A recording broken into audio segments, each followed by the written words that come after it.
डालू ताल पे भंगड़ा तू भी गिद्दा पाले चलेगा रंग जमा दे हमके बने सभी मत वाले मन कहे कि मैं ले आऊं चांद और तारे सारे इन हाथों पर मैं चांद रखूं इस मांग में भर दूं तारे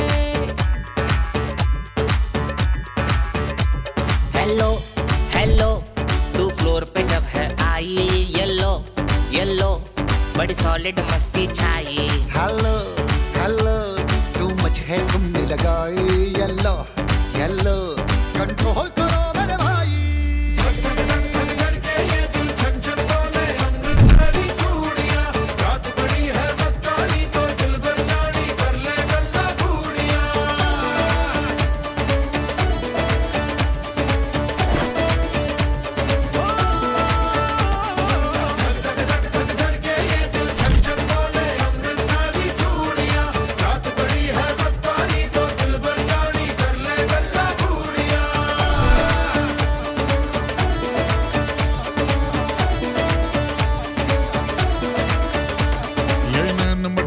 तेरा ओए मुझे बड़ा तड़पावे तू देख तो अज भी दिल पर गुड़िए तीर जाइक जल जावे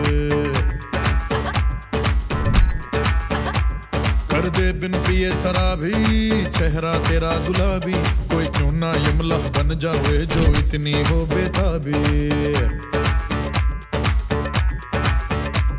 हेलो हेलो दिल दिल से कनेक्ट करना येलो येलो ये बातें डायरेक्ट करना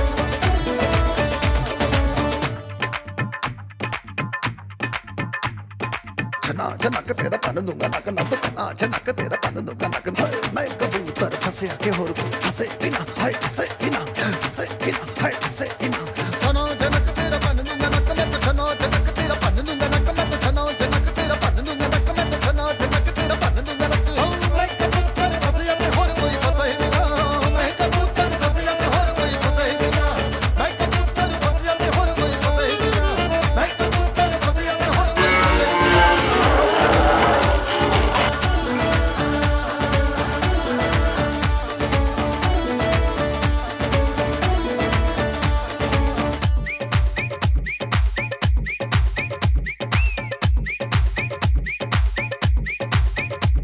ये बात न मैंने मानी क्यों इतनी खुश है दीवानी तू मुझको ऐसी कहानी समझा दे ये बात है सबने चाही मिले जन्मों का हमरा ही यहाँ हुआ है कुछ ऐसा ही समझे ना अब मैं जाना कह रही हो क्या फसाना हो प्यार करने से भी मुश्किल है निभाना हो हेलो हेलो डोंट माइंड मेरा ये कहना ये लो जरा मेरे टच में रहना आज हे पत्र लिहिण्याचं प्रयोजन म्हणजे तुझा 50वा वाढदिवस होय वाटत नसला दिसत नसला तरी मानची आणि पप्पांचा बाळा आई बाबांचा बंड्या ताई माईचा भाऊ आणि आमचा दादा 50शीचा झालाय 50 झाले म्हणजे मी म्हातारा झालो असं बिलकुल समजू नकोस आजही तू 35शीचा वाटतोस शरीराने आणि मनाने देखील पत्र लिहायला बसले आणि पार्ल्यातल्या घराच्या बऱ्याच आठवणी जाग्या झाल्या परीक्षेत पहिला नंबर आल्यावर 100 रुपये देणारा दादा पाठीवर पाय दे म्हणून 5 रुपये देणारा दादा नोकरी लागल्यापासून दर दिवाळीला मला फटाके आणणारा दादा कॉलेज ऍडमिशन साठी बाईक वरून फिरवणारा दादा हरिद्वारला गेले तेव्हा सोडायला आणि आणायला आलेला दादा हा आपला चुलत भाऊ आहे असं कधी वाटलंच नाही सख्या भावाप्रमाणे तू नेहमी उभा राहिलास एका हाकेवर कोविड मधलं माझं लग्न व्यवस्थित मॅनेज करणारा दादा एवढ्या माणसांना रिस्क घेऊन लग्नाला आणणारा दादा, कोविडमध्ये 5/55 घ्यायला येणारा दादा, त्याही परिस्थितीत माझ्या लग्नाचे हौशीने फोटो काढणारा दादा, माझ्या ऑपरेशनच्या वेळी जातीने हजर असलेला दादा आणि वहिनी सुद्धा. माझ्या प्रेग्नन्सी मध्ये मी महिनाभर तुझ्याकडे होते.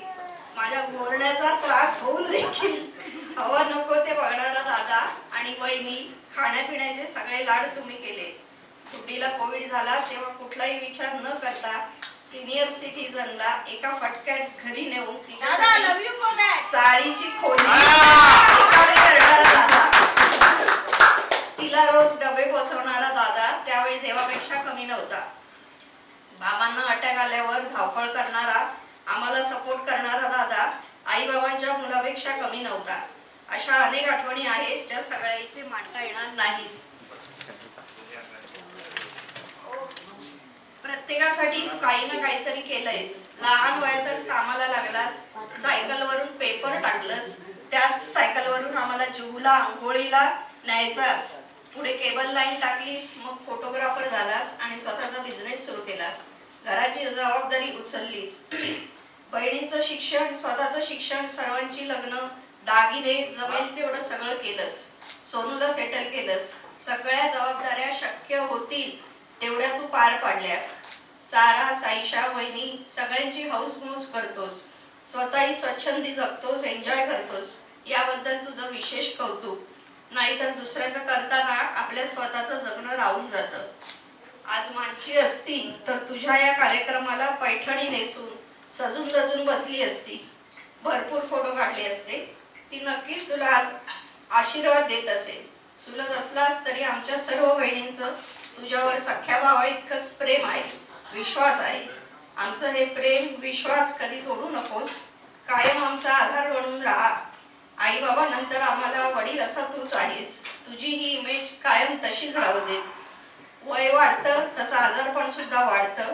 तुला आता पेंडकरांचा खानदानी डायबिटीज झाला आहे, त्यामुळे तू स्वतःची काळजी घे. तू आम्हाला अजून 50 वर्ष तरी हवा आहेस. तुझी 75th बर्थडे सुद्धा आपण असाच धूमधडाक्यात साजरा करू. देव तुला निरोगी दीर्घायुष्य देवो. तुझ्या सर्व इच्छा पूर्ण होऊ दे. आणि आई म्हणते त्याप्रमाणे काकाने तुझ्या डोक्यावर हात ठेवलाय, त्यामुळे तुला कोणालाही नाही म्हणता येत नाही. तो हात असाच सर्वांसाठी मोकळा राहू दे. तुझ्या पुढील वाटचालीसाठी तुला शुभेच्छा. जीवेत शरद शतम.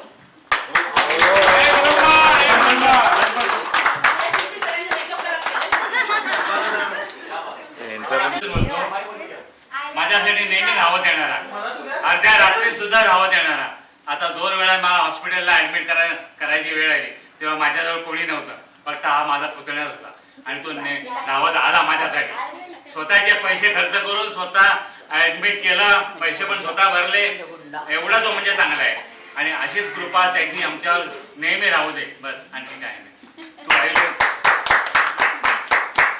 संजू आमच्यासाठी चुलत भाऊ नाहीच आहे, म्हणजे आम्हाला नाहीच आहे, माईकची गरजच नाही.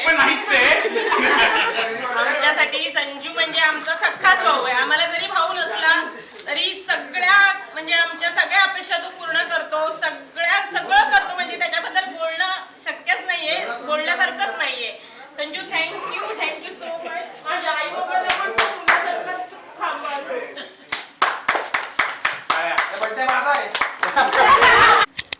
भाऊ म्हणजे माझ्यासाठी काय, मला काय समजू. खूप लहान वयात त्याच्यावर जबाबदारी आली. माझं लग्न त्याने केलं, पप्पांचं हे नव्हतं.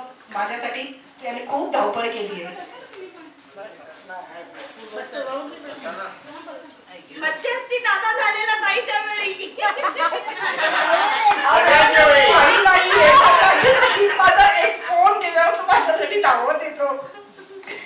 मला असं वाटलं आई गेली, आता कोण येणार पण नाही. एक फोन भाऊला केला की भाऊ नक्कीच येतो. सारा पप्पानी खूप कष्ट केले लहानपणापासून. लादी पुसायचं पण काम केलंय त्याने.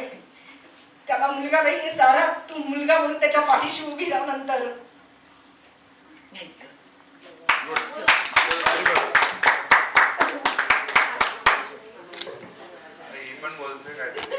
आणि मलाच नाही, माझ्या नवऱ्याला सुद्धा केलेली आहे. आमच्या दोघांसाठी ना तो म्हणजे काय नाही, खरंच आम्ही नाही शब्दात सांगू शकत.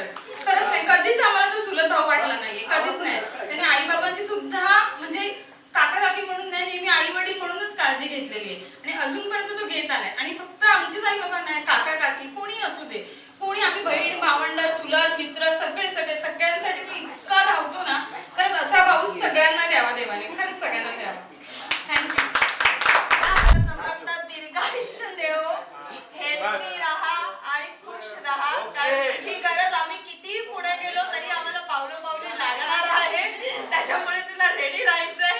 बहिणीचे फोन आले ठीक आहे.